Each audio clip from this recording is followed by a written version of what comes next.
ইউসুফ আলাইহিস সালামের সাথে জিনা বেবিচার করার জন্য জুলেখা একটা খাস কামরায় নিয়ে গেছিল, যেটা রাজকীয়ভাবে সুসজ্জিত ছিল, যেখানে ইউসুফ এবং জুলেখা ছাড়া দুনিয়ার আর কোনো মানুষ ছিল না।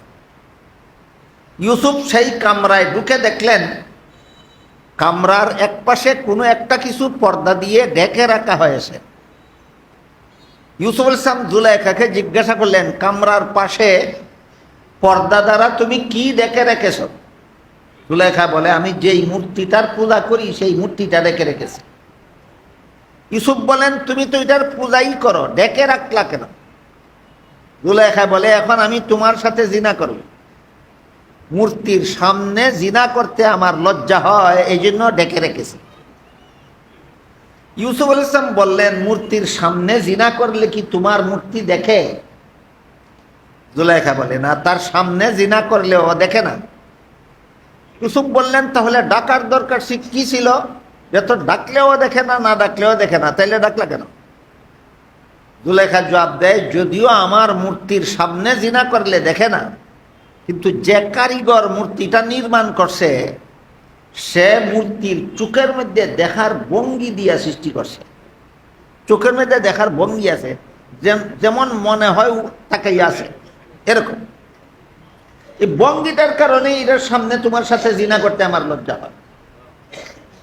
ইউসুফ আলাইহিস সালাম বললেন, তোমার মূর্তির চোখের মধ্যে শুধু দেখার ভঙ্গি আছে, আসলে দেখে না। তারপরও যদি এর সামনে আমার সাথে জিনা করতে তোমার লজ্জা হয়, আমার আল্লাহ যে আসলেই দেখে, তার সামনে তোর সাথে জিনা করতে কি আমার লজ্জা হয় না? এ ঘটনার থেকে কি আমরা কিছু শিখতে পারি? আল্লাহ আমাকে দেখে, এই কথা যদি স্মরণ থাকে, তাহলে গুনার কাজের সাহস থাকে না। এই হইল খাউফ এবং রাজা অন্তরে জাগ্রত করার একমাত্র চাবিকাঠি হলো আল্লাহ আমাকে সদা সর্বদা দেখে, এই বিশ্বাসটাকে, ঘুমন্ত বিশ্বাসটাকে জাগ্রত করা। যারা আলেম নন তারা নামাজের ভিতরে যতবারই লক্ষ্য করবেন মন সংসারের কল্পনায় চলে গেছে, ততবারই ধ্যান করবেন আমি আল্লাহকে না দেখলেও আল্লাহ আমাকে দেখতেছে। এই ধ্যান করার কারণে সংসারের কল্পনা জল্পনায় মন বসে থাকতে পারে না, মন আল্লাহর ধ্যানে ফিরে আসে। এই জন্য তাফসীরের কিতাবে লেখা আছে, একজন মুসল্লির মন যদি 100 নামাজের বাইরে, মনের কল্পনা যদি 100 হাজার বার নামাজের বাইরে চলে যায়, আর সাথে সাথে যদি আল্লাহ আমাকে দেখতেছে এই কথা চিন্তা করে মনটাকে নামাজে ফিরাইয়া আনে, তাইলে বারবার যে তার মনের কল্পনা নামাজের বাইরে চলে গেছিল, এটা আল্লাহ তাকে মাফ করে দিয়ে নামাজের পরিপূর্ণ পুরস্কার দান করে দেবে। শয়তান যখন দেখে যে আমি তার মনকে 100 বার নিয়ে গেলাম সংসারের কল্পনায়, 1000 বার নিয়ে গেলাম সংসারের কল্পনায়, কিন্তু সে আল্লাহ আমাকে দেখতেছে এই কথা ধ্যান করে মনের জ্ঞান ধারণা নমাজে ফিরাইয়া আনার কারণে আল্লাহ তাকে নমাজের পরিপূর্ণ পুরস্কার দিয়া দিছেন। তখন শয়তানে আর তার মনকে নমাজের বাইরের কল্পনায় মগ্ন করার চেষ্টা করে না, কারণ তার এতদিনের চেষ্টা বিফল হয়ে যায়। যখন থেকে শয়তান আপনার মনকে নমাজের বাইরে নেওয়ার চেষ্টা করবে না, তখন থেকে আপনার নমাজের খুশু খুজু হাসিল হয়ে গেল। এই হল যারা আলেম নন তাদের জন্য এই নমাজে আল্লাহ আমাকে দেখতেছেন, এই আল্লাহ আমাকে সদা সর্বদা দেখেন, এই ঈমান আকীদাকে জাগ্রত করার এই হইল ট্রেনিং, এই হইল প্রশিক্ষণ, যেটাকে ইলমে তাজকিয়ার ভাষায়, ইলমে তাসাউফের ভাষায় রিয়াজত মুজাহাদা বলা হয়। জিবরিল ফিরিস্তা রাসূলকে জিজ্ঞেস করেছিলেন, নির্ভেজাল ইবাদত কোনটা? মাল ইহসান, নির্ভেজাল ইবাদত কোনটা? জবাবে রাসূল করিম সাল্লাল্লাহু আলাইহি ওয়াসাল্লাম বলেন, আন তা'বুদাল্লাহা কাআন্নাকা তারাহু ফাইন লাম তাকুন তারাহু ফাইন্নাহু ইয়ারাক। এর অর্থ হলো তুমি এমন ভাবে আল্লাহর ইবাদত করবে যেন তুমি আল্লাহকে দেখতেছো। এইরকম ধ্যানমগ্ন অবস্থায় আল্লাহকে ইবাদত করলে সেটা হবে নির্ভেজাল ইবাদত। যদি আমি আল্লাহকে দেখতাম তাহলে যতটুকু মগ্ন হয়ে ইবাদত করতাম, না দেখা অবস্থায় ততটুকু মগ্ন হয়ে ইবাদত করলে সেটা হবে নির্ভেজাল ইবাদত। আর এইরকম ধ্যানমগ্নতা অর্জন করার জন্য, ইবাদত করার সময় আল্লাহর ধ্যানে মগ্ন হওয়ার অভ্যাস চালু করার জন্য একটা ট্রেনিং আছে, একটা প্রশিক্ষণ আছে। যতক্ষণ পর্যন্ত সেই ট্রেনিং গ্রহণ করা না হবে, প্রশিক্ষণ দেওয়া না হবে, ততক্ষণ পর্যন্ত ইবাদতে আল্লাহর ধ্যানমগ্ন হওয়া সম্ভব হবে না। তাহলে আল্লাহর ধ্যানে মগ্ন হয়ে ইবাদত করলে নির্ভেজাল ইবাদত। এই ধ্যানমগ্নতাটা এমনিই হয় না, প্রশিক্ষণের দরকার। সেই প্রশিক্ষণটা শিক্ষা দিয়ে রাসূল বলেন, ফাইন লাম তাকুন তারাহু ফাইন্নাহু ইয়ারাক। তুমি যদিও আল্লাহকে দেখো না, আল্লাহ তোমাকে দেখে। এই কথাটা সদা সর্বদা মনে জাগ্রত করার চেষ্টা রাখা, চালু রাখা, এটাই হইল নির্ভেজাল ইবাদতের বিষয়টা হাসিল করার প্রশিক্ষণ, ট্রেনিং। এই হাদিসটা বিভিন্ন সনদে বিভিন্ন সূত্রে বর্ণিত। কোন কোন সূত্রে আন তা'বুদা শব্দ উল্লেখ আছে, কোন কোন সূত্রে আন তা'মালা শব্দ উল্লেখ আছে, কোন কোন সূত্রে আন তাফআলা শব্দ উল্লেখ আছে। সবগুলির সারমর্ম হলো সদা সর্বদাই আল্লাহ আমার সামনে আছে, আর আমিও সদা সর্বদাই আল্লাহর সামনে আছি। শুধু ইবাদতের বেলায় নয়। এমন নয় যে আমি যখন নামাজ পড়ি তখন আল্লাহ আমার সামনে থাকেন, আমি যখন নামাজ পড়ি না তখন আল্লাহ আমার সামনে থাকেন না। ব্যাপারটা এমন নয়। এমন নয় যে আমি যখন নামাজ পড়ি তখন আমি আল্লাহর সামনে থাকি, যখন নামাজ পড়ি না তখন আল্লাহর সামনে থাকি না। ব্যাপারটা এমন নয়। বরং অহরহ সদা সর্বদাই আল্লাহ আমার সামনে আছেন এবং আমি আল্লাহর সামনে আছি। এমর্মে আল্লাহ পাক রব্বুল আলামিন এক আয়াতে বলেন, কুল লিল্লাহিল মাশরিকু ওয়াল মাগরিব ফাআইনামা তুওয়াল্লু ফাসাম্মা ওয়াজহুল্লাহ। এর অর্থ হলো, হে রাসূল করিম সাল্লাল্লাহু আলাইহি ওয়াসাল্লাম, আপনি বলে দিন, পূর্ব পশ্চিম উত্তর দক্ষিণ নির্বিশেষে তোমরা যেদিকেই ফিরো না কেন সেদিকেই আল্লাহ আছেন। আমরা যে যখন যেদিকেই ফিরে থাকি আল্লাহ সেদিকেই থাকে। তাহলে কি আল্লাহ আমার সামনে আছেন শুধু নামাজে না সর্বাবস্থায়? আল্লাহ আমার সামনে আছেন সর্বাবস্থায়। দুইজন যদি একজন আরেকজনের সাথে সামনাসামনি মুখোমুখি হয়, তাহলে কি শুধু একজন সামনে থাকে না উভয়ের সামনে থাকে? আল্লাহ যেহেতু আমার সামনে আছেন সর্বাবস্থায়, তাহলে এর অনিবার্য মর্ম হলো আমিও আল্লাহর সামনে আছি সর্বাবস্থায়।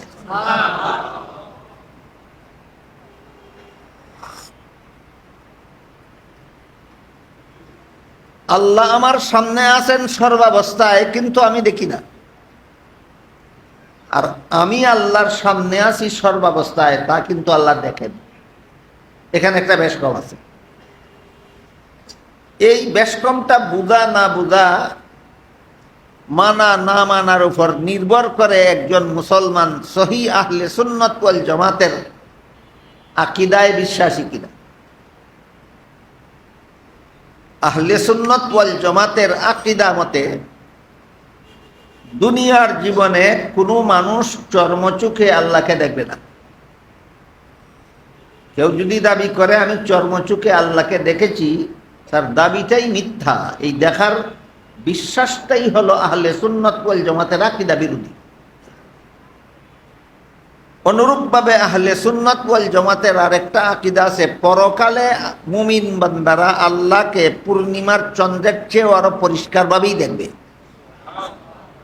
কাজে কেউ যদি মনে করে পরকালেও আল্লাহকে দেখা যাবে না, সেও আহলে সুন্নাত ওয়াল জামাতের আকীদায় বিশ্বাসী নয়, ইসলামের বিশুদ্ধ আকীদায় বিশ্বাসী না হয়ে ভ্রান্ত আকীদার অনুসারী হয়ে যায়। কাজে এই বিষয়টাও আমাদের আকীদা দুরুস্ত করার জন্য এই বিষয়টার আলোচনাও খুলাসা হওয়া দরকার। প্রথম কথা হলো, আল্লাহ আমার সামনে আছেন অহরহ সদা সর্বদা, কিন্তু আমি দেখি না। তার কারণ, এর কারণ হলো মুফাসসিরিনে কেরাম তাফসীরের কিতাবে লিখেছেন, আল্লাহকে দেখার জন্য মানুষের চোখে যে পরিমাণ পাওয়ারের দরকার, আল্লাহ ইচ্ছাকৃতভাবেই বান্দার চোখে দুনিয়ার জীবনে সেই পরিমাণ পাওয়ার দেন না।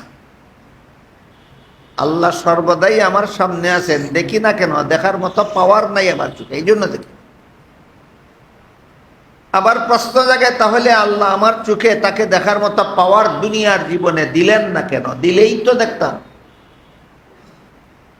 জবাব হলো, যদি দিতেন তাহলে অবশ্যই দেখতাম, কিন্তু তখন আমার ঈমানটা গ্রহণযোগ্য হতো না। আল্লাহ দেখে ঈমান আনলে ঈমান কবুল হয় না, আল্লাহকে না দেখে ঈমান আনলে ঈমান কবুল হয়। কাজেই আল্লাহ ইচ্ছাকৃতভাবেই দুনিয়ার জীবনে আমার চোখে আল্লাহকে দেখার পাওয়ার না দিয়ে আমাকে বঞ্চিত করেননি, বরং আমার ঈমানটা কবুল হওয়ার ব্যবস্থা করেছেন। এ কথাটার মর্ম যতক্ষণ পর্যন্ত একজন মুমিন বান্দা উপলব্ধি করবে না যে দুনিয়ার জীবনে আমার চোখে আল্লাহকে দেখার পাওয়ার না দিয়ে আমার ঈমানটা কবুল হওয়ার ব্যবস্থা করেছেন, এই কথার মর্মটা যতক্ষণ পর্যন্ত তার অন্তরে উপলব্ধি হবে না, ততক্ষণ পর্যন্ত আল্লাহর এই মেহেরবানির শুকরিয়া আদায় করার কল্পনাও করবে না। আল্লাহর শুকুরগুজার বান্দা হতে হলে এই মাসালা আমার জানা রাখতে হবে যে আল্লাহ আমার চোখে দুনিয়ার জীবনে আল্লাহকে দেখার পাওয়ার না দিয়ে আমার ঈমানটা কবুল হওয়ার ব্যবস্থা করেছেন। এটা কত বড় মেহেরবানি আমার উপর আল্লাহ।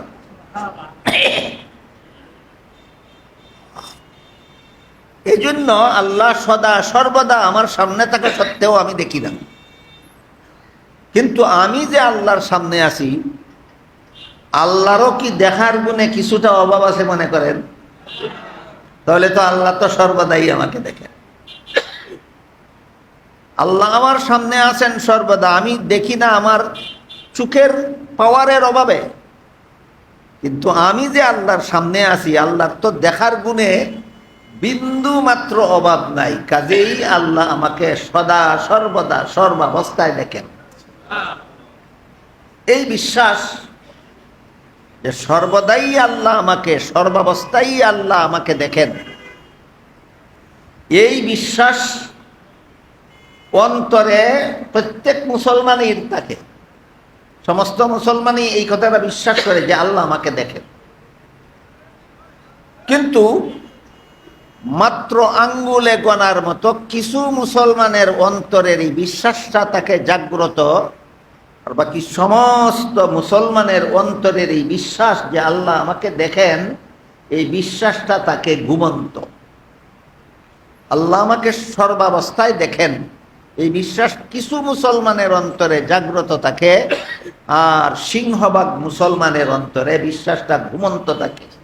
বিশ্বাসটা যাদের ঘুমন্ত, এদের ইমানে ভেজাল আছে, এদের আমলে ভেজাল আছে, এদের সংসারের কাজে ভেজাল আছে। এই বিশ্বাস যাদের জাগ্রত, তাদের ঈমান নির্ভেজাল, তাদের ইবাদত নির্ভেজাল, তাদের জীবনযাপন সংসারের সকল কাজ নির্ভেজাল। তাহলে আমার ধর্মের কাজ, আমার সংসারের কাজ, সকল কাজ নির্ভেজাল করার একমাত্র ব্যবস্থা আল্লাহ আমাকে দেখেন এই বিশ্বাসটা জাগ্রত করা। এই বিশ্বাসটা জাগ্রত করা হইল ইবাদত নির্ভেজাল করার একমাত্র ব্যবস্থা, ঈমান নির্ভেজাল করার একমাত্র ব্যবস্থা, সংসারের যাবতীয় কাজ নির্ভেজাল করার একমাত্র ব্যবস্থা। বিশ্বাসটা ঘুমন্ত থাকলে সব কিছুতে ভেজাল, বিশ্বাস জাগ্রত হলে সব কিছুই নির্ভেজাল।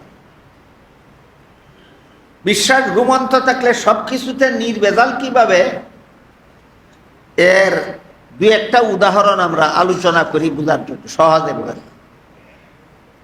সব মুসলমানই বিশ্বাস করে আল্লাহ আমাকে সব সময় দেখেন, এরপরেও অনেক মুসলমান চুরি করে, অনেক মুসলমান ডাকাতি করে, অনেক মুসলমান জিনা ব্যভিচার করে, অনেক মুসলমানে সুদ খায়, ঘুষ খায়, মদ খায়, গাঁজা খায়, দুর্নীতি করে, জালিয়াতি করে। আল্লাহ দেখেন যদি বিশ্বাসী করে, তাহলে অপকর্ম কোন সাহসে করে? একমাত্র কারণ বিশ্বাস ঘুমন্ত। আল্লাহ দেখেন এই বিশ্বাসটা যদি অন্তরে থাকে, তাহলে দুর্নীতি কোন সাহসে কর? জবাব হলো বিশ্বাস জাগ্রত নয়, বিশ্বাস ঘুমন্ত। তাহলে বিশ্বাস ঘুমন্ত থাকলে সে সকল রকমের অপকর্ম করার সাহস করতে পারে। যে কোনো মুমিন বান্দা যে কোনো মুহূর্তে যে কোনো একটা অপকর্ম করে, তখন ওই আল্লাহ আমাকে দেখতেছে এই বিশ্বাসটা তার ঘুমন্ত থাকে, জাগ্রত থাকলে এই সাহস করতে পারে না। আর এই বিশ্বাসটা জাগ্রত করে আল্লাহর নাফরমানি করার দুঃসাহস অন্তর থেকে পরিষ্কার করা এবং আল্লাহর সন্তুষ্টিমূলক কাজগুলিকে অভ্যাসে পরিণত করা, এইটাই ইলমে তাসাউফের একমাত্র উদ্দেশ্য। এটাই ইলমে তাজকিয়ার একমাত্র উদ্দেশ্য, এটাই পীর মুরিদির একমাত্র উদ্দেশ্য। যে আল্লাহ আমাকে দেখেন এই বিশ্বাসটা জাগ্রত করলে আল্লাহর নাফরমানিমূলক কোনো কাজের সাহস আমার অন্তরে থাকবে না, আর আল্লাহর সন্তুষ্টিমূলক কাজগুলিতে আমার অন্তরে অবহেলা স্থান পাবে না। এই দুই কাজই ইলমে তাসাউফের একমাত্র উদ্দেশ্য। এই জন্য আমি অন্যদিন আপনাদের বলেছি, ইলমে তাসাউফ বা ইলমে তাজকিয়া এর ক্লাসে কতগুলি তালিম আছে। এর মধ্যে একটা তালিম হইল মানুষের অন্তরের মধ্যে কতগুলি কুস্বভাব অটোমেটিকলি জন্ম হয়, কুস্বভাবগুলির থেকে অন্তরকে পরিষ্কার করা। পরিষ্কার করা মানে তাজকিয়া, এটাকে ইসলাহ বলা হয়। এজন্য এটাকে তাজকিয়ায়ে নফস বলা হয়, ইসলাহে নফস বলা হয়। কেন? ওই মনের 10টা কুস্বভাব থেকে মনকে পরিষ্কার করা হয়, পবিত্র করা হয়। এজন্য এলেমটার নাম ইলমে তাজকিয়া, ইলমে তাসাউফ।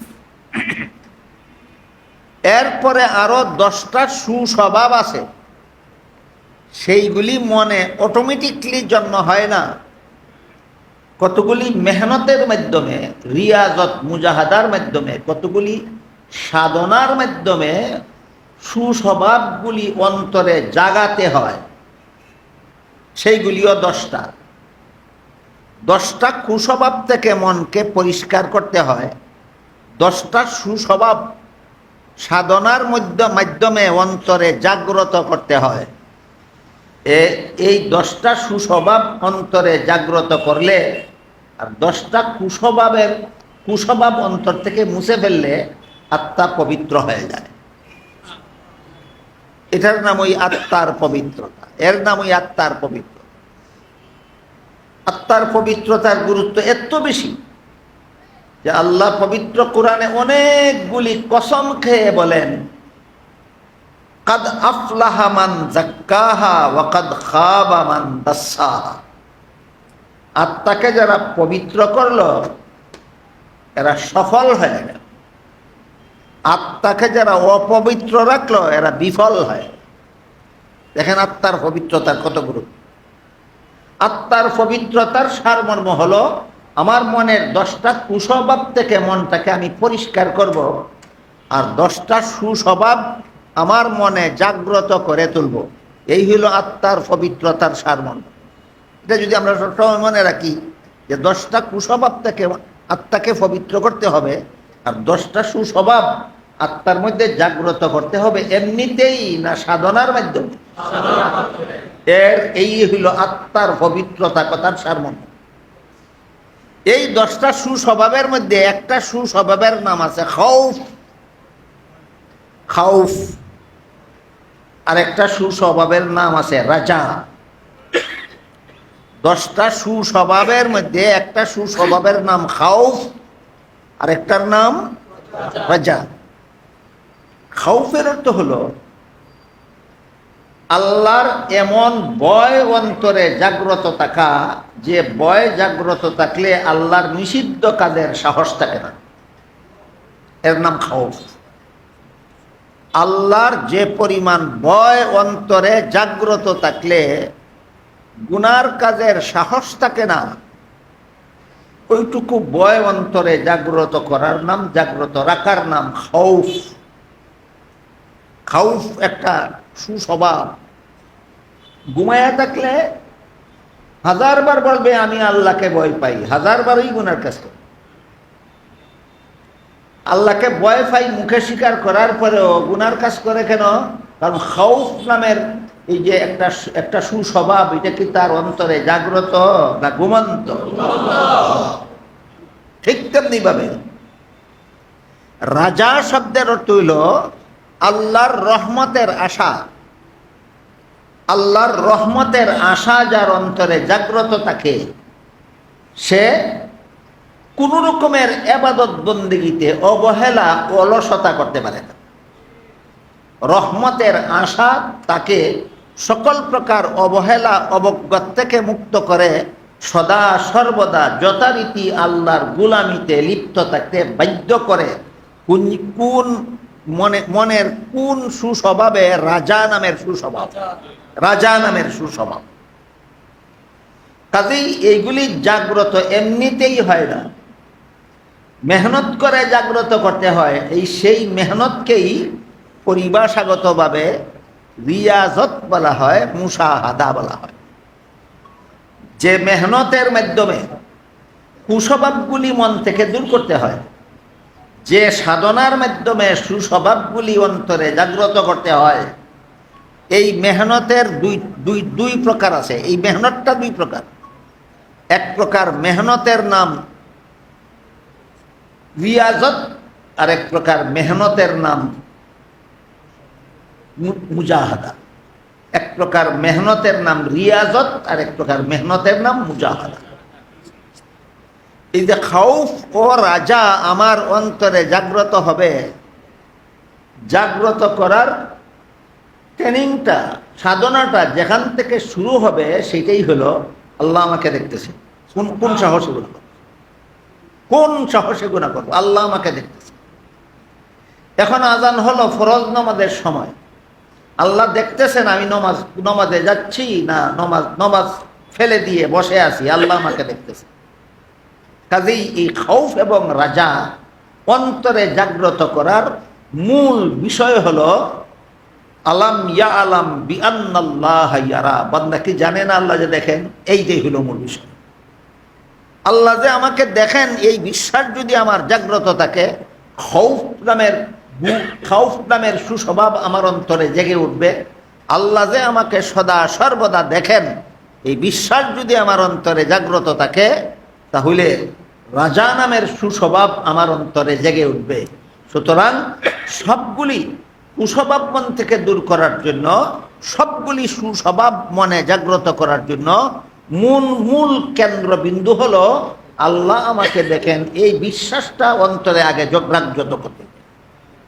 বিশ্বাস ঘুমিয়ে থাকলে ইবাদত বন্দেগীতেও অলসতা অবহেলা করবে এবং নাফরমানি কাজ করারও দুঃসাহস দেখাবে। এর একটি উদাহরণ আছে।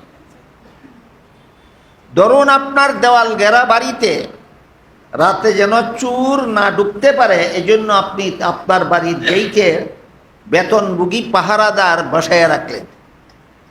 বলুন তো, বাড়ির গেটে পাহারাদার বসে থাকলে রাতে চোর ঢুকতে পারবে? বাড়িতে ঢুকতে পারবে না। কিন্তু পাহারাদার যদি আপনার বাড়ির গেটের সোফায় বসে বসে সারা রাত ঘুমায়, পাহারাদার বসা আছে কিনা? জাগ্রত না ঘুমন্ত? এবার চোর ঢুকতে পারবে কিনা? যেভাবে পাহারাদার বসা থাকলেও যদি ঘুমায় তাইলে চোর ফিরাতে পারবে না, ঠিক তেমনি ভাবে আল্লাহ আমাকে দেখেন, বিশ্বাসটা অন্তরে থাকলেও ঘুমাইয়া থাকলে গুনার কাজ থেকে তাকে কেউ ফিরাইতে পারবে না। পাহারাদার থাকলেও ঘুমন্ত থাকলে চোর ফিরাতে পারে না। আল্লাহ আমাকে দেখে, এই বিশ্বাস আমার অন্তরে থাকলেও, বিশ্বাসটা ঘুমাইয়া থাকলে আমার কোনো অপরাধমূলক কাজকর্ম করতে, কোনো হারাম কাজ করতে আমার অসুবিধা হবে না। তাহলে আল্লাহ আমাকে দেখেন, এই বিশ্বাস ঘুমন্ত থাকলেই বান্দা গুনার কাজে লিপ্ত হওয়ার সাহস পায়। এবার আমরা বোঝার চেষ্টা করব, এই বিশ্বাসটা জাগ্রত হলে বান্দার অবস্থা কি হয়। এটা বোঝার একটা চমৎকার উদাহরণ হলো হযরত ইউসুফ আলাইহিস সালামের ঘটনা। ইউসুফ আলাইহিস সালামের সাথে জিনা ব্যভিচার করার জন্য জুলেখা একটা খাস কামরায় নিয়ে গেছিল, যেটা রাজকীয়ভাবে সুসজ্জিত ছিল, যেখানে ইউসুফ এবং জুলেখা ছাড়া দুনিয়ার আর কোনো মানুষ ছিল না। ইউসুফ সেই কামরায় ঢুকে দেখলেন কামরার এক পাশে কোনো একটা কিছু পর্দা দিয়ে ঢেকে রাখা হয়েছে। ইউসুফ আলাইহিস সালাম জুলেখাকে জিজ্ঞাসা করলেন, কামরার পাশে পর্দা দ্বারা তুমি কি ঢেকে রেখেছ? জুলেখা বলে, আমি যেই মূর্তিটার পূজা করি সেই মূর্তিটা ঢেকে রেখেছি। ইউসুফ বলেন, তুমি তো এটার পূজাই করো, ঢেকে রাখলা কেন? জুলেখা বলে, এখন আমি তোমার সাথে জিনা করব, মূর্তির সামনে জিনা করতে আমার লজ্জা হয়, এই জন্য ঢেকে রেখেছি। ইউসুফ আলাইহিস সালাম বললেন, মূর্তির সামনে জিনা করলে কি তোমার মূর্তি দেখে? জুলেখা বলে, না, তার সামনে জিনা করলে ও দেখে না। ইউসুফ বললেন, তাহলে ডাকার দরকার কি ছিল? যত ডাকলেও দেখে না, না ডাকলেও দেখে না, তাইলে ডাকলা কেন? জুলেখা জবাব দেয়, যদিও আমার মূর্তির সামনে জিনা করলে দেখে না, কিন্তু যে কারিগর মূর্তিটা নির্মাণ করছে সে মূর্তির চোখের মধ্যে দেখার ভঙ্গি দিয়া সৃষ্টি করছে। চোখের মধ্যে দেখার ভঙ্গি আছে, যেমন মনে হয় তাকাই আছে, এরকম। এই ভঙ্গিটার কারণে এর সামনে তোমার সাথে জিনা করতে আমার লজ্জা হয়। ইউসুফ আলাইহিস সালাম বললেন, তোমার মূর্তির চোখের মধ্যে শুধু দেখার ভঙ্গি আছে, আসলে দেখে না। তারপরও যদি এর সামনে আমার সাথে জিনা করতে তোমার লজ্জা হয়, আমার আল্লাহ যে আসলেই দেখে, তার সামনে তোর সাথে জিনা করতে কি আমার লজ্জা হয় না? এ ঘটনার থেকে কি আমরা কিছু শিখতে পারি? আল্লাহ আমাকে দেখে, এই কথা যদি স্মরণ থাকে তাহলে গুনার কাজের সাহস থাকে না। এই হইল খাউফ এবং রাজা অন্তরে জাগ্রত করার একমাত্র চাবিকাঠি হলো আল্লাহ আমাকে সদা সর্বদা দেখে, এই বিশ্বাসটাকে, ঘুমন্ত বিশ্বাসটাকে জাগ্রত করা। এখানে এসে অনেকে মনে মনে ভাবে, কেউ প্রশ্ন করে ফেলে যে হযরত ইউসুফ আলাইহিস সালাম একজন নবী ছিলেন, সাধারণ নবী না, বিশিষ্ট নবী ছিলেন। তার পক্ষে সম্ভব ছিল জুলাইখার মতো এমন সুন্দরী যুবতীর আবেদন উপেক্ষা করে জিনাত থেকে বিরত থাকা। আমাদের মতো সাধারণ বান্দার পক্ষে এটা সম্ভব নয়। এই প্রশ্ন তার অন্তরেই জাগ্রত, তার অন্তরেই জাগতে পারে যে আল্লাহ আমাকে দেখেন, এই বিশ্বাস জাগ্রত করার প্রশিক্ষণ যারা গ্রহণ করেনি তাদের অন্তরে এই প্রশ্ন জাগতে পারে, প্রশিক্ষণ যারা গ্রহণ করে তাদের অন্তরে এই প্রশ্ন জাগতে পারে না। আল্লাহ আমাকে দেখেন, এই বিশ্বাস জাগ্রত করার সাধনাটা যে কোনো লোকে গ্রহণ করতে পারে, নবী গ্রহণ করতে পারে, ওলি গ্রহণ করতে পারে, সাধারণ মুসলমান গ্রহণ করতে পারে, আদনা মুসলমানে গ্রহণ করতে পারে। আল্লাহ আমাকে দেখেন, কোন সাহসে হারামি কাজ করে। এর একটা উদাহরণ হলো, আমি প্রায় সময় বলে থাকি, হযরত উমর ফারুক রাদিয়াল্লাহু তাআলা আনহু মরুভূমির রাস্তা দিয়ে কোথাও যাচ্ছিলেন, সাথে খাওয়ার মতো কিছু ছিল না, পেটে লেগেছিল দারুণ ক্ষুধা, পেটের ক্ষুধায় কষ্ট করতেছিলেন। এমত অবস্থায় খলিফা উমর দেখলেন একটা রাখাল ছেলে মরুভূমিতে এক পাল ছাগলের রাখালি করে। সে তার পালের একটা ছাগলের দুধ দোহন করে পান করল। খলিফা উমর সেই রাখাল ছেলের কাছে গিয়ে বললেন, রাখাল ভাই, তোমাকে দেখলাম একটা ছাগলের দুধ দোহন করে পান করেছ, আর একটা ছাগলের দুধ দোহন করে আমাকে একটু পান করতে দাও, আমার পেটে বড় খিদা। রাখাল ছেলে খলিফা উমরকে জীবনে দেখেনি কোনোদিন, এই জন্য চিনতে পারেনি। সে ভেবেছে তিনি একজন পথিক মুসাফির। এই জন্য রাখাল ছেলে খলিফা উমরকে জবাব দিল, মুসাফির ভাই, এই ছাগলের পালের মালিক আমি নই, আমি মালিকের বেতনভোগী চাকর। মাস শেষে যে নগদ টাকা দেবে মালিক আমাকে, সেটাও আমার বেতন। রাখালি করার সময় পেটে খিদা লাগলে একটা ছাগলের দুধ দোহন করে পান করি, সেটাও আমার বেতন। তুমি যেহেতু আমার মালিকের বেতনভোগী চাকর না, কাজেই তোমাকে আমি মালিকের অনুমতি ছাড়া এক ফোঁটা দুধও দিতে পারব। রাখাল ছেলের জবাবে যদিও খলিফা উমরের আবেদন রক্ষা হইল না, কিন্তু তিনি দুঃখিত না হয়ে মনে মনে খুশি হলেন যে মালিকের অনুমতি ছাড়া মাল কাউকে দেয় না, এত বড় আমানতদার, এতেই আমার আত্মাটা তুষ্ট। কিন্তু সে কি আমানতদারির কারণে আমাকে দিল না, না আমাকে ফাঁকি দেওয়ার জন্য, ধোঁকা দেওয়ার জন্য এই নীতি বাক্য উচ্চারণ করলো, তাকে পরীক্ষা করতে হবে। খলিফা উমর এবার রাখাল ছেলের আসল অবস্থা পরীক্ষা করার জন্য বললেন, ঠিক আছে, তুমি যদি একটা ছাগলের দুধ আমাকে বিনামূল্যে না দাও, তাহলে একটা দুধের ছাগল আমার কাছে উচিত মূল্যে বিক্রি করে দাও। এতে আমার একটা উপকার হবে, তোমার একটা উপকার। আমার উপকার এই হবে যে আমি এক্ষুনি ছাগলটা কিনে নিয়ে তার দুধ দোহন করে পান করব, আমার পেটের খিদা নিবারণ হবে। আর তোমার উপকার এই হবে, মালিক তোমাকে যা বেতন দেওয়ার তো দিবেই, আর একটা ছাগলের মূল্য তুমি আমার কাছ থেকে অতিরিক্ত নেবে, এটা তোমার উপকার। এই কথা বলার পরে রাখাল ছেলে খলিফা উমরকে বলল, একটা ছাগল যদি তোমার কাছে আমি বিক্রি করে সেই পয়সাটা আত্মসাৎ করে ফেলি, মালিক তো দেখবে না, কিন্তু মালিক যখন গুনে দেখবে পালের ছাগল একটা কম, তখন তো আমাকেই জিজ্ঞাসা করবে পালের ছাগল একটা কম কেন, মালিককে কি জবাব দেবে? খলিফা উমর বলেন, মালিককে জবাব দিবা, ছাগল একটা বাঘে ধরে নিয়ে গেছে। বাঘে ছাগল ধরে নিয়ে গেলে রাখাল ছেলের ফিরাবার কোনো ক্ষমতা নাই, কাজেই তোমার বিরুদ্ধে কোনো বিচারও চলবে না, অভিযোগও চলবে না। এই কথা বলা মাত্র রাখাল ছেলে খেপে গেল ওই মুসাফির লোকটার উপর। সে তো আর খলিফা উমর চেনে না, মুসাফির লোক। সে মুসাফির লোকটার উপর খেপে গিয়ে বলল, হে বেটা মুসাফির, আমার একটা কথা শুনে যা। আমি আমার মালিকের বিশ্বস্ত চাকর। আমি যদি মালিককে বলি ছাগল একটা বাঘে নিয়ে গেছে, শতকরা 100 ভাগ বিশ্বাস করবে। আমার বিরুদ্ধে বিচার দায়ের করা দূরের কথা, আমার বিরুদ্ধে অভিযোগ দেওয়া দূরের কথা, আমাকে সন্দেহ করবে না। কিন্তু তুই বল, এই অপকর্মটা যদি তোর সাথে আমি করি, তাহলে আল্লাহ দেখবেন কিনা? যদি আল্লাহ দেখেন, তাহলে শেষ বিচারের দিন আমি আল্লাহর কাছে কি জানি? আল্লাহ দেখেন, কাজেই একটা অপকর্ম আমি করতে পারবো না। অন্তরের এই বিশ্বাসটাকে জাগ্রত করা শুধু নবী রসুলের কাজ না, মূর্খ রাখাল ছেলেও করতে পারে? মূর্খ রাখাল ছেলে যদি সাধনার মাধ্যমে তার অন্তরে আল্লাহ আমাকে সদা সর্বদা দেখেন, এই বিশ্বাসটা সাধনার মাধ্যমে, রিয়াজতের মাধ্যমে, মুজাহাদার মাধ্যমে জাগ্রত করতে পারে। আমরা তো অনেকেই রাখাল ছেলের থেকে অনেক বেশি শিক্ষিত। রাখাল ছেলে মূর্খ হয়ে যদি আল্লাহ আমাকে দেখেন এই বিশ্বাস জাগ্রত করতে পারে, আমি শিক্ষিত হয়ে আমার নবী হওয়া লাগবে কেন? আমি শিক্ষিত হয়ে এই আমার অন্তরের এই বিশ্বাসটা জাগ্রত করতে পারবো না কেন?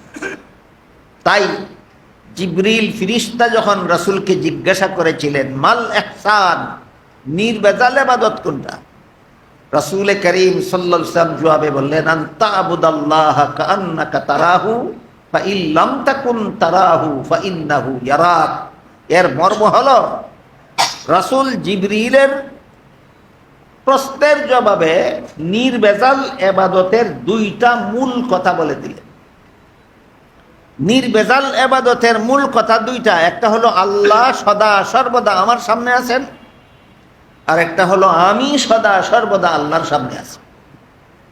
এই দুইটা মূল কথার সাথে আরো যত আনুষঙ্গিক কথা কোরআন হাদিসে বর্ণিত হয়েছে, সবগুলি আনুষঙ্গিক কথাকে সবিস্তারে দলিল প্রমাণ সহ আকাবিরিনে উম্মত একটা শাস্ত্রে বিন্যস্ত করেছেন, একটা ফন্নে মুদাব্বন করেছেন।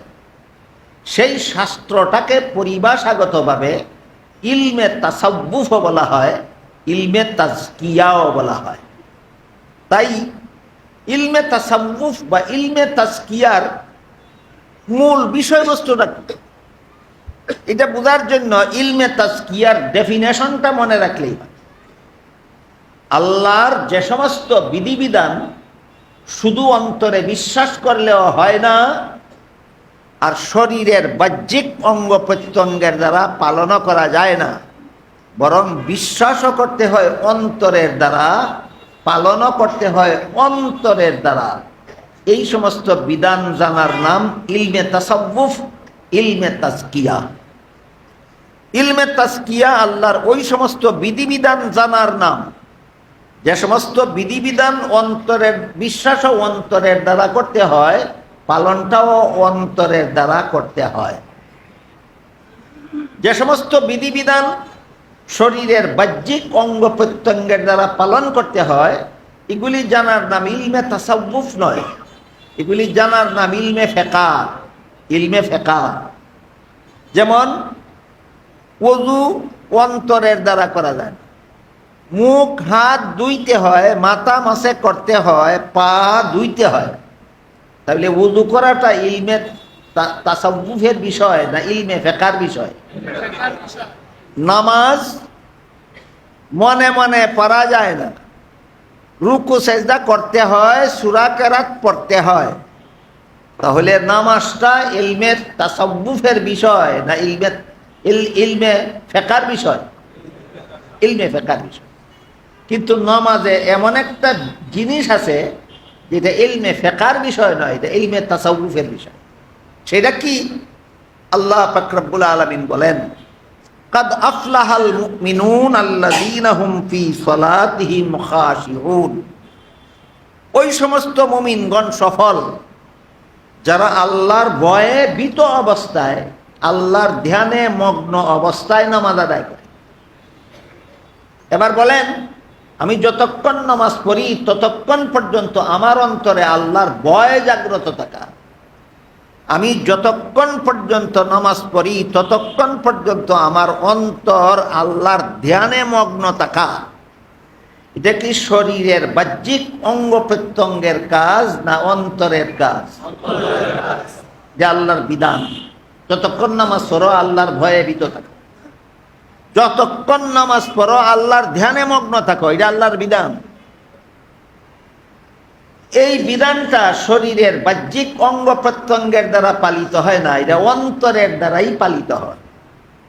আল্লাহর ভয় চেহারায় থাকে না, আল্লাহর ভয় অন্তরে থাকে। আল্লাহর ধ্যান মগ্নতা শরীরের অঙ্গ প্রত্যঙ্গে থাকে না, আল্লাহর ধ্যান মগ্নতা অন্তরে থাকে। তাইলে আমি যতক্ষণ পর্যন্ত নামাজে থাকি ততক্ষণ পর্যন্ত আল্লাহর এই নির্দেশ আমার অন্তরে যেন আল্লাহর ভয় জাগ্রত থাকে, আমার অন্তর যেন আল্লাহর ধ্যানে মগ্ন থাকে। মনের এই অবস্থা সৃষ্টি করা ইলমে ফেকার কাজ নয়, ইলমে তাসাউফের কাজ, ইলমে তাজকিয়ার কাজ। বলেন এইগুলি এমনিতেই হাসিল হয় না সাধনার দরকার? আজকের মতো আপাতত নমাজের এই জিনিস হাসিল করার সাধনা সম্পর্কে একটু আলোচনা। আমি যতক্ষণ পর্যন্ত নমাজে থাকি ততক্ষণ আমার মনে আল্লাহর ভয় জাগ্রত থাকবে, আমার মনটা আল্লাহর ধ্যানে মগ্ন থাকবে। এমনিতেই হাসিল হয় না, যথেষ্ট পরিমাণ সাধনা করতে হয়। বুঝে থাকতে বলেন নামাজের মধ্যে আল্লাহর ধ্যান মগ্নতা এবং ক্ষুধাভীতি এমনিই জাগ্রত হয় না সাধনার মাধ্যমে। এই সাধনাকেই ইলমে তাসাউফের ভাষায় রিয়াজত মুজাহাদা বলা হয়। সাধনাকেই ইলমে তাসাউফের ভাষায় রিয়াজত মুজাহাদা বলা হয়। আজকের মতো শুধু নামাজের এই ধ্যানমগ্নতা এবং আল্লাহ বিরুতা কোন সাধনার দ্বারা আমরা হাসিল করতে পারি সেই সাধনাটা একটু বলি।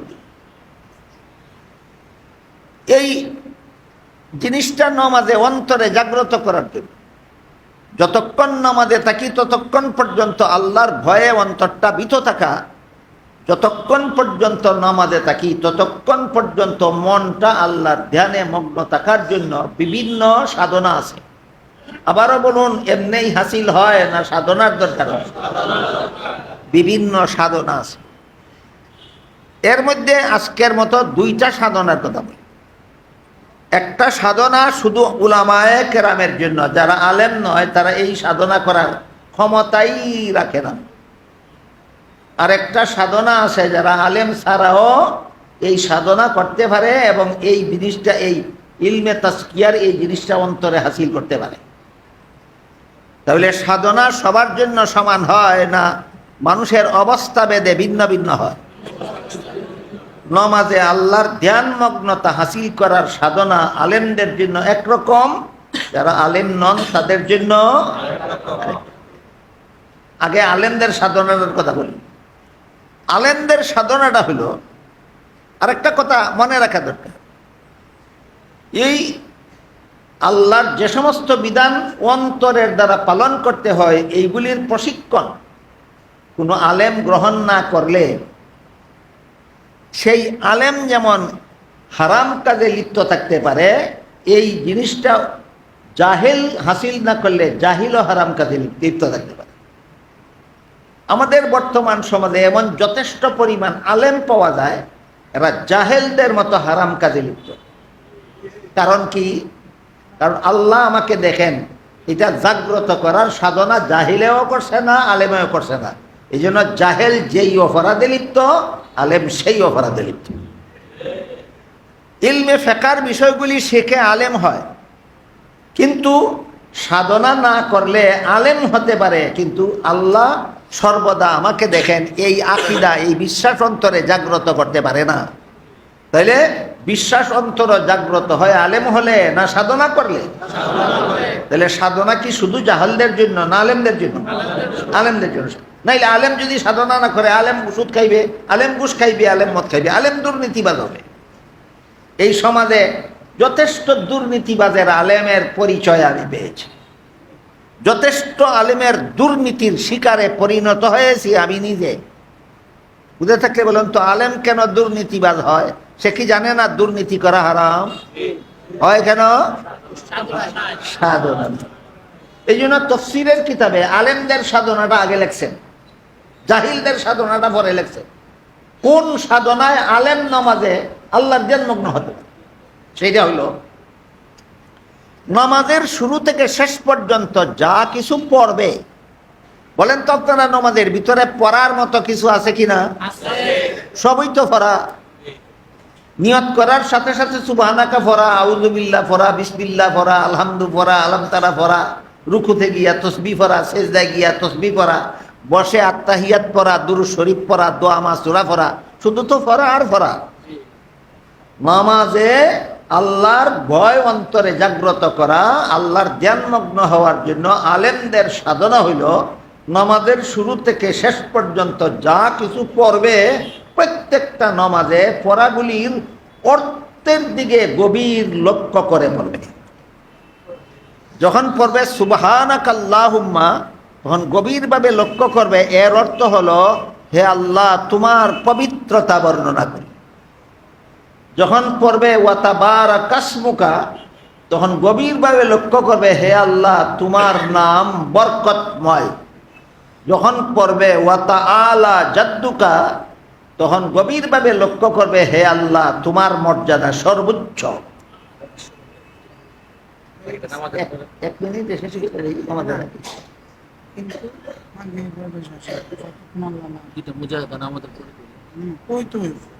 নামাজের পরে বাকিটা পুরো হবে। কি বলেন?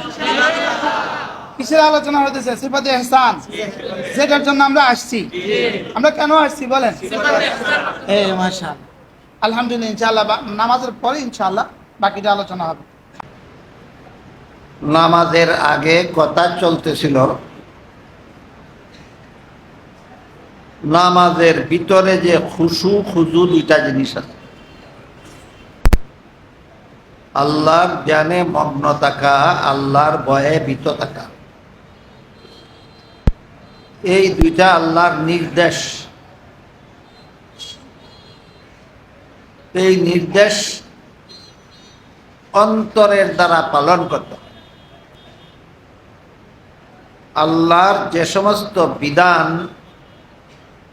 পালন করতে হয় অন্তরের দ্বারা, এইসব বিধান জানাকে ইলমে তাজকিয়াও বলা হয়, ইলমে তাসাউফও বলা হয়।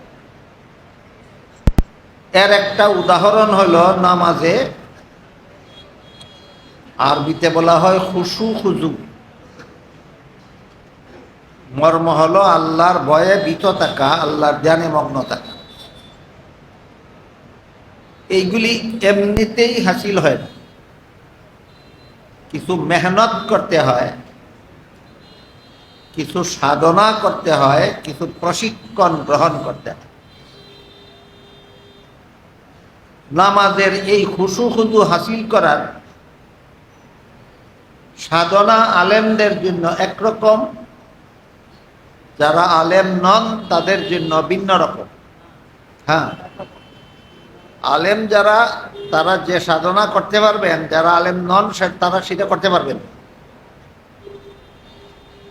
একরকম কোন ব্যাপারে? একরকম হলো ইলমে তাজকিয়া হাসিল না করলে আলেমও পাপিষ্ট হতে পারে, জাহিলও পাপিষ্ট হতে পারে। এই ব্যাপারে এই দিক থেকে একরকম। আল্লাহর যে সমস্ত বিধান অন্তরে পালন করতে হয়, এগুলি যদি কোনো আলেমে পালন করে না, তাহলে সেই আলেমও সুদকুর, ঘুষখোর, মদখোর, গাঁজাখোর, দুর্নীতিবাজ হতে পারে। সেই দিক দিয়ে একরকম, কিন্তু হাসিলের পদ্ধতির বেলায় একরকম। এটা হাসিল করার জন্য একরকম প্রশিক্ষণ আলেমদের জন্য, আর একরকম প্রশিক্ষণ যারা আলেম নন তাদের জন্য।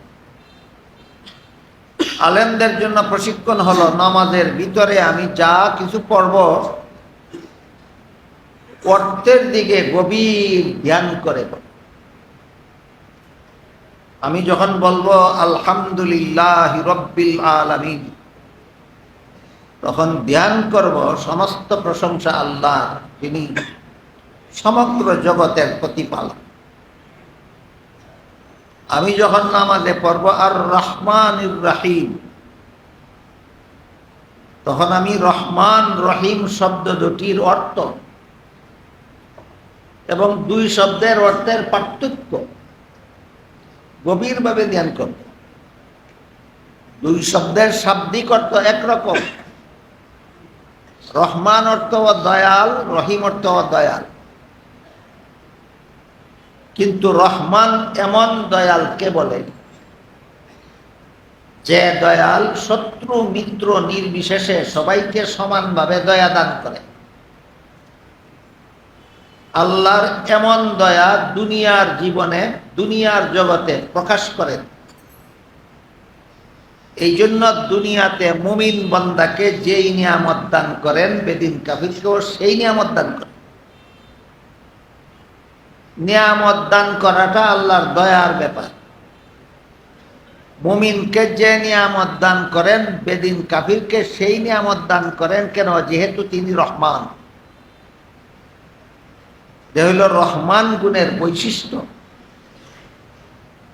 রহিম শব্দের অর্থ দয়াল, কিন্তু রহিম এমন দয়ালকে বলে যে দয়াল যে নিয়ামত আপনজনকে দান করে সেই নিয়ামত বিদ্রোহীকে দান করে না। আল্লাহর এই দয়ার গুণের বিকাশ ঘটাবেন আখেরাতের জীবনে। আখেরাতে জান্নাতের নিয়ামত শুধু মুমিন বান্দাদের দান করবেন, বেদিন কাফিরকে দান করবেন। তাহলে রহিম দয়াল আর রহমান দয়ালের মধ্যে পার্থক্য হবে কিনা, হইল কিনা? এগুলির দিকে যদি ধ্যান থাকে, আমি যখন সূরা ফাতিহা পড়ার সময় আর রহমান ইব্রাহিম পড়ি, রহমানের অর্থ দয়াল। কেমন দয়ালকে রহমান বলে? রহিম অর্থ দয়াল। কেমন দয়ালকে রহিম বলে? এদিকে যদি আমার ধ্যান থাকে, আর এই ধ্যানকে যদি আমি অভ্যাসে পরিণত করি, তাহলে আমার মন নামাজের ভিতরে আল্লাহর ধ্যানে মগ্ন হয়ে যাবে, আল্লাহর ভয়ে ভীত হয়ে যাবে। এইভাবে নামাজের ভিতরে যা কিছু পড়তে হবে সবগুলির পড়তের দিকে গভীর মনোযোগ দিয়া পড়ার অভ্যাস করলে নামাজের খুশু খুদু আলেমদের অন্তরে হাসিল হয়। কিন্তু অর্থের দিকে লক্ষ্য করে নামাজ পড়া, বলুন আপনারা, অন্যদের দ্বারা সম্ভব না, একমাত্র আলেমদের দ্বারা সম্ভব। একমাত্র আলেমদের দ্বারা। এই সাধনা আলেম ছাড়া অন্যদের জন্য নয়, অন্যদের ক্ষমতা নাই এই সাধনাটা করার। তাই যারা আলেম নন তাদের জন্য তাফসীরের কিতাবে আরেকটা সাধনার কথা উল্লেখ আছে। সেটা হলো, আমি যখনই দেখব নামাজে আমার ধ্যানমগ্নতা নাই, তখনই আমি রাসূলের কথা মতো ধ্যান করব, বা ইন্নাহু ইয়ারা, আল্লাহ আমাকে দেখতেছে। এই যে রাসূল বলছিলেন, জিবরিলের প্রশ্নের জবাবে বলছিলেন, তুমি আল্লাহকে না দেখলেও আল্লাহ তোমাকে দেখতেছেন, তুমি আল্লাহকে না দেখলেও আল্লাহ তোমাকে দেখতেছেন। যারা আলেম নন তারা নামাজের ভিতরে যতবারই লক্ষ্য করবেন মন সংসারের কল্পনায় চলে গেছে, ততবারই ধ্যান করবেন আমি আল্লাহকে না দেখলেও আল্লাহ আমাকে দেখতেছে।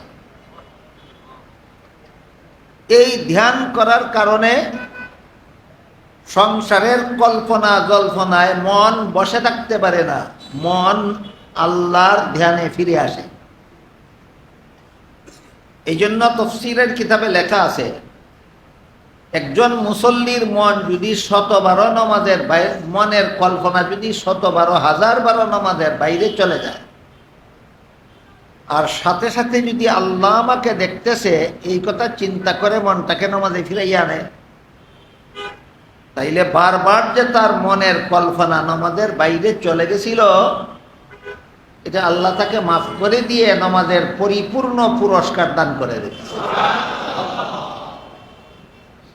শয়তান যখন দেখে যে আমি তার মনকে 100 বার নিয়ে গেলাম সংসারের কল্পনায়, 1000 বার নিয়ে গেলাম সংসারের কল্পনায়, কিন্তু সে আল্লাহ আমাকে দেখতেছে এই কথা ধ্যান করে মনের জ্ঞান ধারণা নমাজে ফিরাইয়া আনার কারণে আল্লাহ তাকে নমাজের পরিপূর্ণ পুরস্কার দিয়া দিছেন। তখন শয়তানে আর তার মনকে নমাজের বাইরের কল্পনায় মগ্ন করার চেষ্টা করে না, কারণ তার এতদিনের চেষ্টা বিফল হয়ে যায়। যখন থেকে শয়তান আপনার মনকে নমাজের বাইরে নেওয়ার চেষ্টা করবে না, তখন থেকে আপনার নমাজের খুশু খুদু হাসিল হয়ে গেল। এই হলো যারা আলেম নন তাদের জন্য এই নমাজে আল্লাহ আমাকে দেখতেছেন, এই আল্লাহ আমাকে সদা সর্বদা দেখেন, এই ঈমান আকীদাকে জাগ্রত করার এই হলো ট্রেনিং, এই হলো প্রশিক্ষণ, যেটাকে ইলমে তাজকিয়ার ভাষায়, ইলমে তাসাউফের ভাষায় রিয়াজত মুজাহাদা বলা হয়। রিয়াজত এমন সাধনাকে বলে যে সাধনা করলে গুনার সুযোগই আসে না। আর মুজাহাদা এমন সাধনাকে বলে যে সাধনা গুনার সুযোগ আসার পরেই করতে হয়। তাহলে বলুন তো, সাধনা দুইটা একরকম না দুই রকম? রিয়াজত এই কুস্বভাব, মনের কুস্বভাব দূর করে সুস্বভাব জাগ্রত করার একটা ট্রেনিং রিয়াজত, আর একটা ট্রেনিং মুজাহাদা। রিয়াজত এমন সাধনাকে বলে যেই সাধনার দ্বারা গুনার সুযোগই আসে না। আর মুজাহাদা এমন ট্রেনিং যেটা গুনার সুযোগ আসলে পরেই করতে হয়।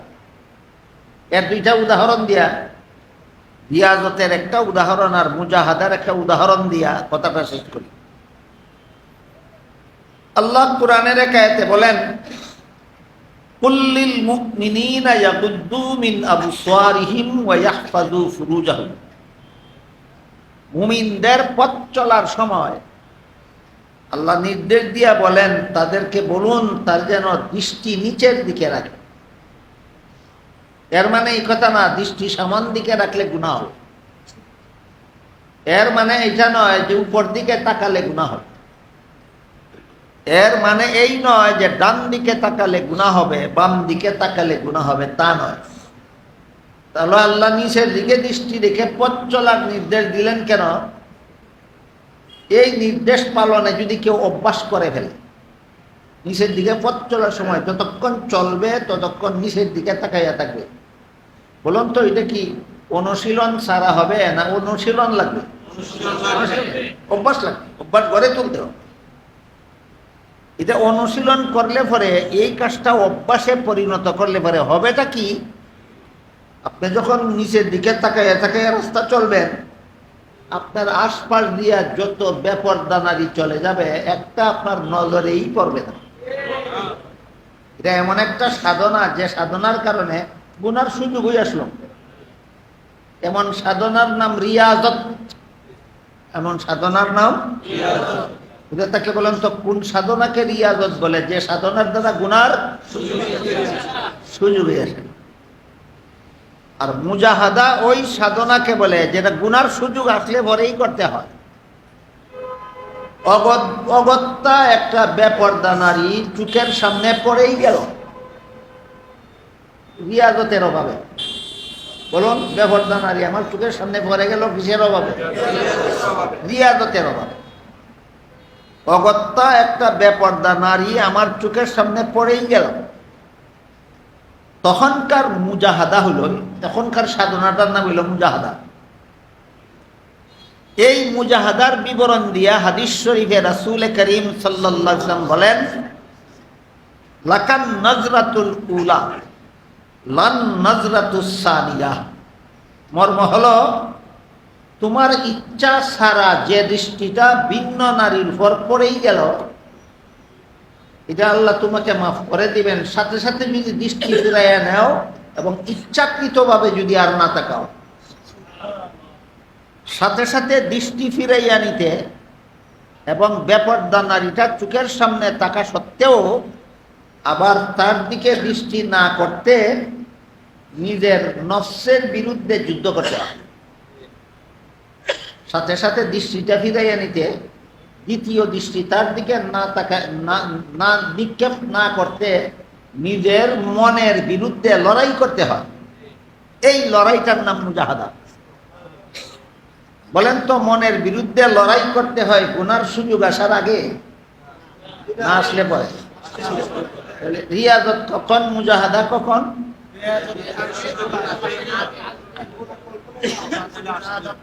এইভাবে রিয়াজত মুজাহাদার অভ্যাস করার মাধ্যমে ওই খৌফ আর রাজা অন্তরে হাসিল।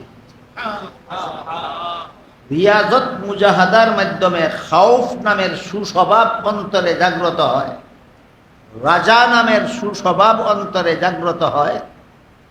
আর সবগুলির প্রশিক্ষণের মূল কেন্দ্রবিন্দু হইল বিআন্নাল্লাহ ইয়ারা, আল্লাহ দেখেন।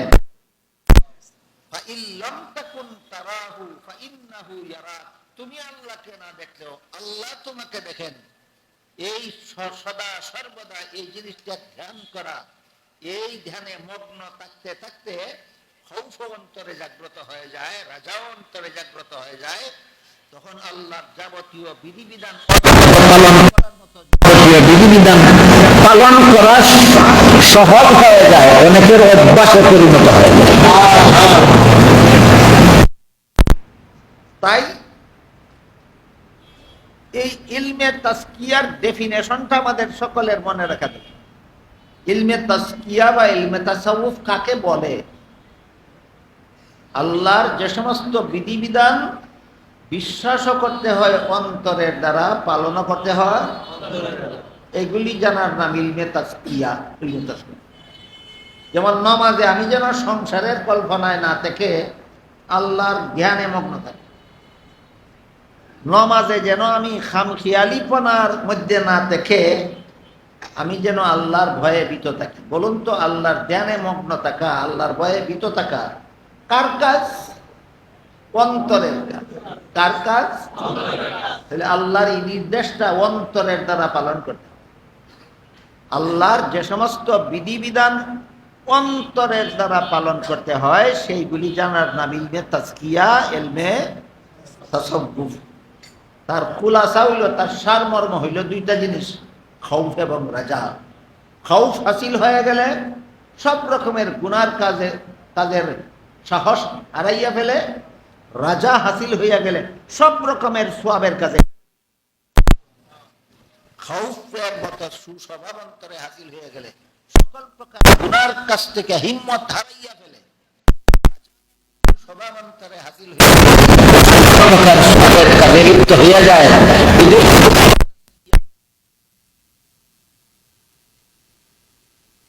তাসকিয়ার লক্ষ্য এবং আল্লাহ সকল প্রকার নিষিদ্ধ কাজের হিম্মত যেন অন্তর থেকে বের করে ফেলতে পারি, আল্লাহর যাবতীয় আদিষ্ট কাজের আগ্রহ যেন অন্তরে জাগ্রত হয়, এটাই ইলমে তাসকিয়ার লক্ষ্য এবং উদ্দেশ্য। আল্লাহ আপনাদের আমাদের সবাইকে হাসিল করার তৌফিক দান করুন, আমিন। সুবহান রাব্বিকা রাব্বিল ইজ্জাতি আম্মা ইয়াসিফুন ওয়া সালামুন আলাল মুরসালিন আলহামদুলিল্লাহি রাব্বিল আলামিন। হ্যাঁ হ্যাঁ, আরিফ যাও, গাড়ির কিতাব নিয়ে রাখো। আরিফ গেছে। আমরা সকলেই হযরতের জন্য দোয়া করব। আল্লাহ তাআলা যেন হযরতের হায়াতের মধ্যে বরকত দান করেন। আজকে কি সিফতে ইহসান কিছুটা বুঝে আসছে? ইহসান দরকার না দরকার না? ইলমে ফিকহের বিষয় না ইলমে তাসাউফের বিষয়? তো এতগুলো বিষয় যে আছে, যেগুলো ফিকহের কিতাবে লেখা নাই, এগুলো আমরা মানব কিভাবে? কি ভাই, কিতাবগুলোতে যে এগুলো ফিকহের কিতাবে কি এই বাবুল খাউফ আছে, কিতাবুল রাজা আছে? নাই তো। ওখানে কিতাবুল তহারাত আছে, ওখানে কিতাবুল সলাত আছে, সিয়াম আছে, হজ আছে, জাকাত আছে, সব আছে। লেকিন কিতাবুল খাউফ আর রাজা তো নাই, কিতাবুল ইহসান তো নাই। এই জন্যই আল্লাহওয়ালাদের কাছে যাওয়া। আজকে আলহামদুলিল্লাহ আল্লাহ তাআলা হযরতের জবান মুবারক থেকে যে কথাগুলো আমরা শুনলাম, যে সিফতে ইহসান কাকে বলে, যে আল্লাহ তাআলা আমাকে দেখছেন, এটা কিভাবে হাসিল হবে, ওলামাদের জন্য কিভাবে হাসিল হবে, গায়রে ওলামাদের জন্য কিভাবে হাসিল হবে, আমার নামাজ কিভাবে সুন্দর হয়, আমার জীবন কিভাবে সুন্দর হয়। যদি নামাজের মধ্যে কারোর জিন্দেগি সুন্দর হয়, নামাজের বাইরে তার জীবন সুন্দর, সোজা হিসাব। আর যার যে সিফতে ইহসান, একটা হলো ইহসান মাঝে মাঝে আসা, আন তা'বুদাল্লাহ কাআন্নাকা তারা, আর হলো ইহসানে দায়মি, 24 ঘন্টার জিন্দগি আমার এই সিফাত হাসিল হওয়া, 24 ঘন্টার জিন্দগি আমার এই সিফাত কি হওয়া, হাসিল হওয়া। আল্লাহ তাআলা হযরতের হায়াতের মধ্যে বরাকা দান করেন।